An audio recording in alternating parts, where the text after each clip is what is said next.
हाँ जी, तो स्वागत है आपका टेक्नो कॉडर्स में।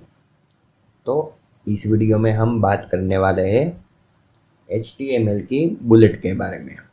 बुलेट बाइक नहीं, ये वाली बुलेट। ये सारी बुलेट आपने कोई ना कोई वेबसाइट में ज़रूर देखी होंगी। ये एरो के आती है, ये राउंड, ये सारी बुलेट कहीं ना कहीं वेबसाइट में यूज ही होती है। तो ये सभी बुलेट के लिए हम HTML में कोड करेंगे। तो ये सभी बुलेट के लिए कोड करने के लिए सिंपली एक नया फोल्डर बना लेते हैं जिसका नाम हम रखते हैं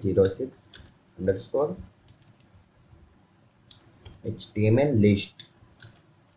ये बुलेट को हम HTML की भाषा में बुलेटिंग लिस्ट कहते हैं। तो इसका हम नाम रखते हैं लिस्ट।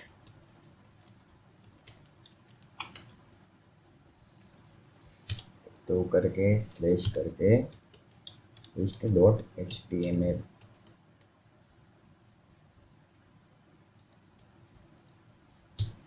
फाइल डिलीट करनी पड़ेगी। 06_list.html। तो लिस्ट के बारे में देखने के लिए पहले हम HTML का स्ट्रक्चर ले आते हैं। इसमें हम यहाँ पे टाइटल को हम लिस्ट कर डालते हैं, लिस्ट। तो लिस्ट लाने के लिए,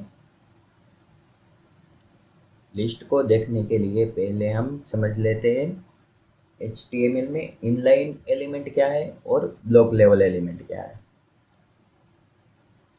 उसको समझने के लिए हम पहले देखते हैं p टैग में लिखते हैं कुछ, और उसके बाद नया p टैग में भी वही सेम चीज़ें लिख डालते हैं और फिर करते हैं सर्वर को शुरू।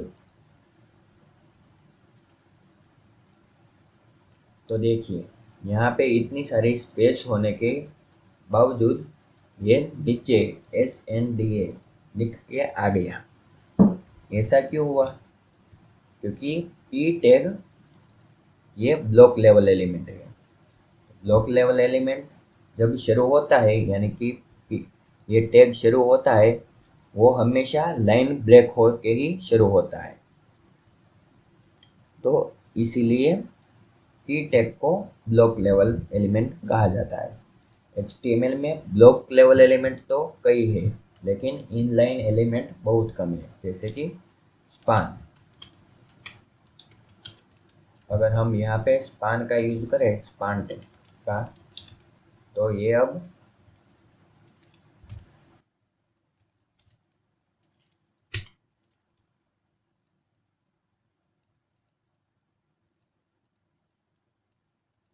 क्यों नहीं शुरू हुआ?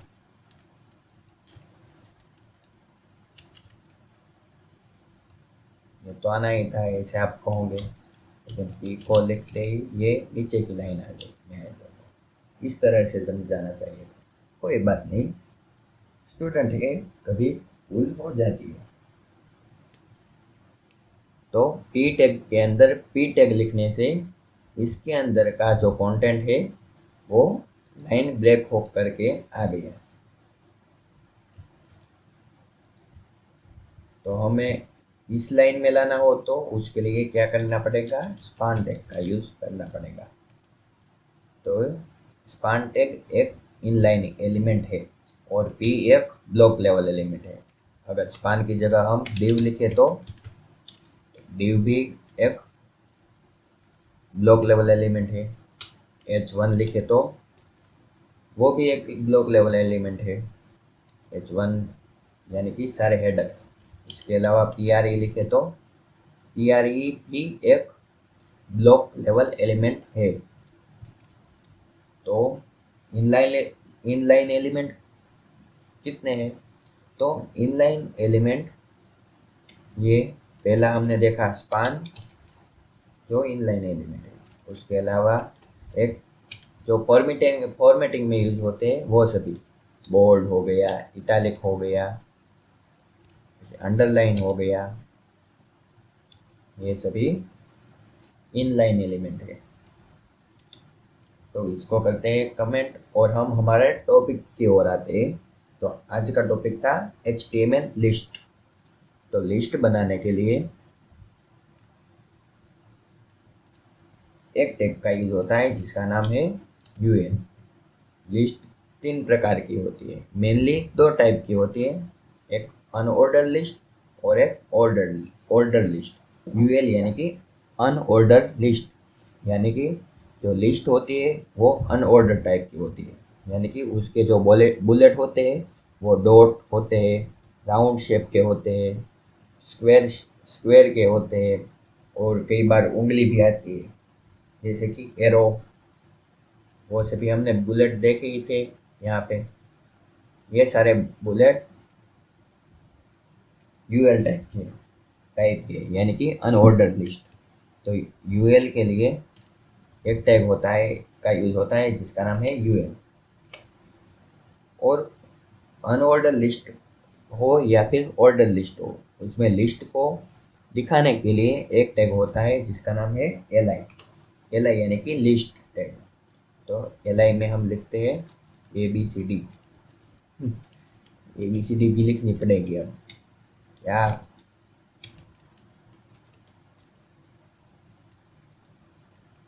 ABCD। तो ये बुलेट कुछ इस प्रकार से आ गया, ये है अनऑर्डर लिस्ट। तो फिर अनऑर्डर लिस्ट की टाइप क्या है, कितनी है? तो टाइप के लिए अगर ये बुलेटिन राउंड शेप के आ रहे हैं तो इसे हम अगर स्क्वायर करना चाहे तो कैसे कर सकते हैं? तो उसके लिए एक प्रॉपर्टी है, एट्रीब्यूट है जिसका नाम है टाइप। यूएल में लिखना पड़ेगा टाइप। और टाइप में हम यूएल में चार प्रकार के टाइप होते हैं, डिस्क, सर्कल, स्क्वायर और नन। नन यानी कि बुलेटिन शो ही नहीं होगा। तो देखिए यहाँ पे बुलेटिन शो नहीं हो रहा, ये नन टाइप का है। उसके बाद है डिस्क। तो डिस्क के लिए DISC लिखना पड़ेगा। तो डिस्क यानी कि राउंड शेप, ये डिफ़ॉल्ट बाय डिफ़ॉल्ट DISC ही रहता है। तो DISC के बाद है सर्कल। सर्कल में जो हमारा बुलेटिन है वो राउंड शेप का हो जाता है, लेकिन उसमें फुल आप समझ लीजिए ना कि इसमें राउंड नहीं आ रहा। सर्कल के अलावा होता है स्क्वायर, SQUARE। स्क्वायर में कुछ इस तरह की डिज़ाइन होती है। तो मेनली ये चार टाइप होते हैं HTML लिस्ट के।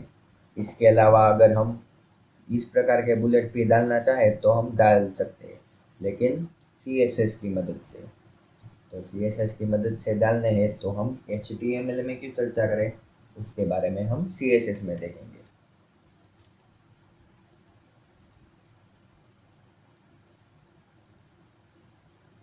आप बताइए तो यूएल ये इनलाइन एलिमेंट है या फिर ब्लॉक लेवल एलिमेंट? कीजिए ना कमेंट। तो यूएल को अगर हम इस तरह से लिखें तो ये ब्लॉक एलिमेंट ही होता है, ब्लॉक लेवल एलिमेंट ही है। तो ये तो हो गई हमारी अनऑर्डर लिस्ट। अनऑर्डर लिस्ट के बाद आती है ऑर्डर लिस्ट। ऑर्डर लिस्ट के लिए हम यही सारा ABCD कॉपी करके पेस्ट कर डालते हैं। तो देखिए यहाँ पे 1 2 3 4, ये हमने कोड में लिखे नहीं है लेकिन फिर भी आ गए। तो ये ऑर्डर लिस्ट। अगर हम इसको और लिस्ट लंबी करें तो उसमें क्रम आगे आते ही जाएंगे जहाँ तक हम लिस्ट को बड़ी करें तब तक। तो अनऑर्डर लिस्ट के बाद है सॉरी ऑर्डर लिस्ट में कई टाइप होती है। इसमें है आपको सभी ये दिखाई दे रही है 1 यानी कि नंबर जो डिफ़ॉल्ट है। उसके बाद ए स्मॉल ए और बिग ए। उसके बाद आई जो रोमन के अंक के लिए यूज़ होता है। ए को देख लेते हैं, ABCDEFG यानी कि ABCD के क्रम में आते हैं। उसके बाद स्मॉल ए वो भी ABCD में आते हैं। उसके बाद है आई जो रोमन अंक में आते हैं। उसके बाद है स्मॉल आई। तो ये सभी हमने देख ली। तो HTML लिस्ट इतनी ही थी। उसके अलावा एक और लिस्ट है जिसका नाम है डेटा लिस्ट। डेटा लिस्ट को देखने के लिए चलिए उसे भी देख लेते हैं। इसको OL को करते हैं कमेंट, क्योंकि आपको कोड भी चाहिए ना।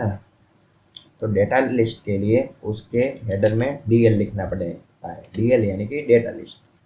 डेटा लिस्ट के अंदर दो चाइल्ड है, एक डेटा टाइटल और डेटा डिस्क्रिप्शन।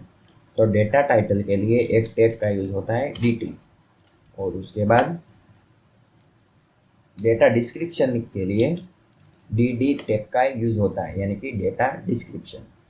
तो DT के लिए हम चलिए मानिए कि हमारा कोडिंग का चैनल है, इसका नाम लिखते हैं टेक्नो कोडर्स,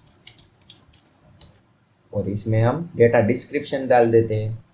डेटा डिस्क्रिप्शन में हम लिखते हैं एन